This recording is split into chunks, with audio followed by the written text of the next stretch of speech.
So once you have mastered the scarf juggling, we can increase the speed a little bit by using balls.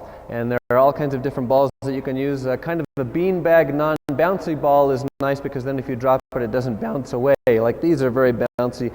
These would go bouncing away. This is very similar to a lacrosse ball, which is a solid rubber ball. Kind of heavier objects are a little bit easier to juggle because they really close your hand when you catch it.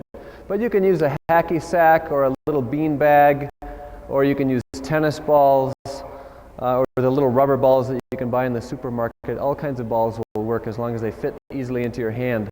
So what we're doing to change from the scarf juggling to ball juggling is the difference is we don't juggle this way as if we're waving. We turn our hands over, and you want your arms to be as if you're holding a tray, just like this with a bunch of plates of food. You don't want to spill the food or tip the food on you. You've just got your elbows at your side, and the ball, starting with one ball again, will travel in this pattern, and you want it to make a sort of an infinity sign pattern, like a butterfly pattern. The ball, if you just trace through the air, would be going like this. So therefore, when you catch out here, you want to do a little scoop on your throw to throw it to the other hand. And that way, when we get 2 or 3 balls going, they won't collide because you'll be scooping underneath the ball that's coming down. So here's a 3-ball pattern with 2 balls missing. Each and every ball does this. I'm throwing it about as high as the top of my head. And I want to be careful not to be throwing it forwards and rotating my arms this way. We want to keep it a really side-to-side motion.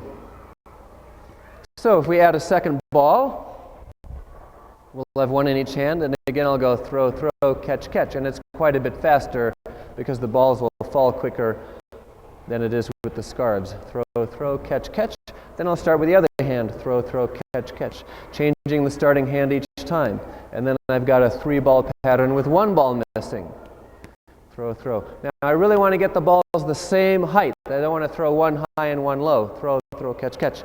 Then they're coming down more at the same time. Throw, throw, catch, catch. And that's going to be a big problem with 3. So get them both exactly the same height. Right a little bit above your head. Throw, throw, catch, catch. And again, not throwing forward. You want to keep your elbows at your side, and your hands are just doing a sideways circular motion. So when we add the 3rd ball, we've got 2 in one hand, and that's the hand we will start with. Always the hand with 2. 1, 2, 3, catch. They've switched to the other side. 1, 2, 3, catch. And I only have to look up here where the balls are peaking at the top. I don't have to try to follow every ball into my hands. If you see where the ball is going, you don't even have to see it go into your hand. So we're just going to look up here at the top of the pattern. Throw, throw, catch, throw, catch, throw, catch, throw, catch, throw, catch, throw, catch. And we'll be able to keep it going. Again, trying to avoid throwing it forward. It can help to stand right in front of a wall to keep you from going forward. Or if you're at home and you have a low bed, what I used to do when I practiced, I would stand right next to my bed, and when I drop the balls, they'd go right on the bed, and I only had to bend down this far to pick them up, and that's better than having to run around the room. The only hassle is when they go under the bed. Then it takes a long time. So, just throwing the balls side to side, and that's the cascade pattern. And as you get better and better at it, you become more efficient. You can lower that pattern down and throw a lot lower, and it becomes a very, very small pattern. And the slower you go, then the higher you throw. And now we can also work on some other patterns once you master this. The next pattern is called the reverse cascade, and that's where you throw the balls over the top instead of underneath the ball coming down. So it's exactly like the cascade, but just reversing the direction of the throw. And the way to work on that from the regular cascade is to start with just 1 over the top. 1 ball over the top and resume juggling, and then you can throw that same ball over the top from hand to hand, which is kind of like a tennis game, that 1 ball going over the net, like tennis. Or all of the balls over the top from one hand, and finally all of the balls over the top from both hands for the reverse cascade.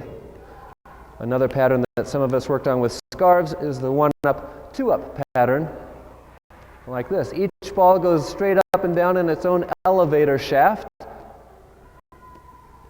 And if I take one hand away, I'm doing 2 in one hand. The other hand is doing 1.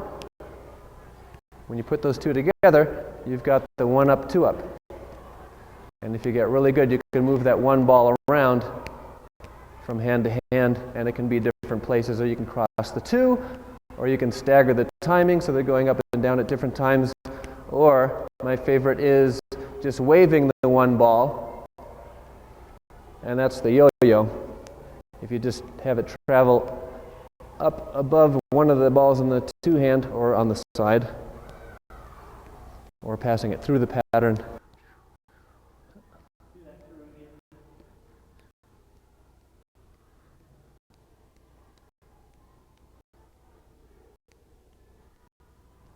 So, those are some different patterns with 3 balls. Now, a lot of people have been asking about adding another ball and doing 4, and 4 balls really doesn't work in the crossing cascade pattern, and so what we have to do is split them up so that we've got 2 in each hand. So doing a similar 2-ball pattern, it's actually a little bit easier to do them in an outward circle if we're going to do 4 balls. So I'm really going to master this with one hand, doing a circle going from inside to outside and trying to keep them from traveling around too much. If I can keep that pattern in one spot, then I work on it, get it at least a little bit with the other hand, and then you can start putting that together like this, either throwing pairs of balls at the same time, or you can also stagger the timing so that on either side the balls are peaking at a different time with the staggered timing, but it is still just 2 in one hand, 2 in the other hand. And then you put that together, either staggered timing or in unison. And that's basic 4-ball juggling. So 5 balls is also going to be a cascade pattern. So the basic rule is odd numbers work in the cascade crossing pattern, and even numbers work better by splitting them up half in each hand. So 5 is simply going to be faster and higher to make room for the additional balls. And this is what it'll look like. Again, you can play this recording back in slow motion if you want to see exactly what's going on a little bit clearer.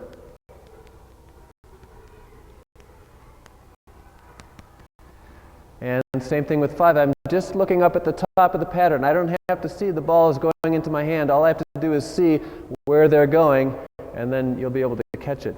And that's a great one to practice over your bed where you don't have to be running around for the balls.